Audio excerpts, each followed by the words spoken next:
Passover yet, but it is time to get ready for Passover. And I think we'll be super busy once Passover is here, which is why I am doing this Passover video now. And with Passover being the holiday of freedom, I plan to enjoy Passover and be free then. Responsibly free, of course. Also, if I post this now before Passover, then I can now invite any of you to join us, who wants to join us, for Passover Seder. We are going to have a big community Seder with Bnai, a Seder filled with the prayers, readings, and singings. And of course, we'll cover all the steps of the Haggadah, and we'll have the symbolic foods on our Seder plate. There's an order to the Seder, and there's a telling with the Haggadah. But did you know that what so many think of as a traditional Seder is actually a more modern creation? The original Seders were not like what we do today, but the traditions we have are still good. As long as we're sure to do what the Torah says to do, which is, we tell the story as if we were there, and to eat matzah and maror, and, well, we can do all that and more. Our Seder, though, takes especially seriously that Passover is the holiday of freedom, and at our Seder, we make sure not to use anything that has taken away freedom from anyone. We won't be eating, and we won't have on our table an animal, or anything from an animal whose freedom was taken from it. We will have loads of great food, and our foods will truly be foods that help us truly celebrate this holiday of freedom. And on our Seder plate, we will have the 6 traditional, or is it modern, symbolic items. We will have karpas, maror, charoset, chazeret, zroah, and beitzah. But it's not these names that are most important here. It's what they are to symbolize. Passover is to be filled with so much symbolism. Let's, though, look at what each of these names for items on our Seder plates actually mean, and we can look at what others have on their Seder plates and what we have on ours. Karpas is actually from Greek, meaning grown from the earth. And for karpas, we can use anything grown from the earth, anything that can symbolize hope, the hope of what can come from this earth. Some use herbs like parsley. Some use root veggies like potatoes or carrots or celery. Anything that is grown from the earth can well be used for karpas, which is from Greek, meaning grown from the earth. Maror is from Aramaic, meaning bitter. And for maror, we can use anything that tastes bitter to us. Anything that reminds us of the bitterness of our slavery. Some use ground horseradish. Some use fresh horseradish root. Some use bitter greens like kale or mustard greens or arugula. Anything that tastes bitter to us can well be used for maror, which is from Aramaic, meaning bitter. Charoset is from Hebrew, meaning clay. And for charoset, we can use anything that looks like clay to us. There are so many delicious recipes that can be made. Some make charoset from apples, walnuts, and cinnamon. Some make charoset from dates, almonds, and orange juice. Some make charoset from pears, chestnuts, figs, and fennel. Often wine or grape juice, the blood of the grapes, is added to any of these. There really are so many delicious possible combinations. We can use any mixture that looks like the mortar we were forced to mix to make bricks. Even something so negative, with optimism and faith, can actually be turned into something positive and sweet.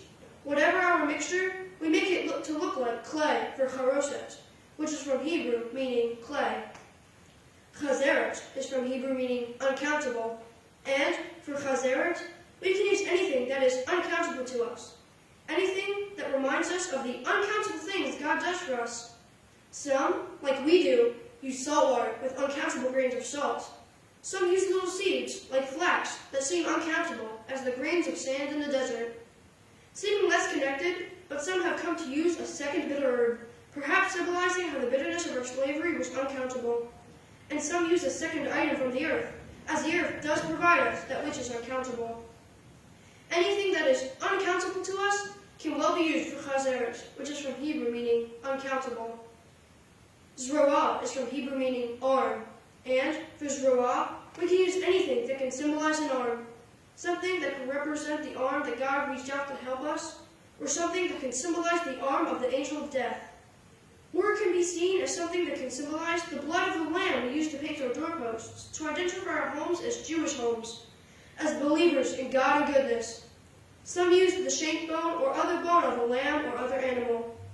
But we choose to so seriously take it that this is a holiday of freedom, and we do not want to use anything that was taken from an animal, whose freedom was taken from it. For us to have a holiday of freedom like this, we are not taking or using the arm of any of God's beautiful creatures. And that is why instead of an actual bone, we use a beet, because the beet does bleed red, and can well represent the red we painted our doorposts, and can well substitute for a bone of an animal, and can symbolize the arm, the zroah, of the angel of death. The zroah, which is from Hebrew meaning arm. Beitzah is from Aramaic meaning pray or please. And for Beitzah, we can use anything that can symbolize the new beginning that we are praying for and asking God please for. The most common tradition that has come down the line from Beitzah is to use an egg. And in modern Hebrew, the word Beitzah has even come to mean an egg. But we choose to so seriously take it that this is the holiday of freedom, and we do not want to be using anything that was taken from an animal, whose freedom was taken from it. And that is why instead of an egg, we use an avocado pit. Any seed could equally well be used because seeds can represent the new growth and possibility, like an egg can symbolize. But we like using an avocado pit because it symbolizes like an egg really well. And we can scorch part of the avocado pit, like people do with an egg, to remind us of the imperfections of the world and how we wait for the time when the Holy Temple will be rebuilt. And we can use an avocado pit or any seeds to symbolize the new beginning we are praying for and asking God please for. For the Beitzah, which is from Aramaic meaning pray or please. Even what may seem like the little things we do, even the things we use for symbolism, what we do does make a difference. And Passover, Pesach, Zman Cherutenu, the time of our freedom, our holiday of freedom, is a really good time for us to carefully choose what we use, what we say, what we do, and even what we eat. Maybe you want to join us for a Passover Seder, where all can actually celebrate freedom, even the animals we won't be eating or even using. A true holiday of freedom, as Passover should really be a holiday where no one's freedom has been taken from them.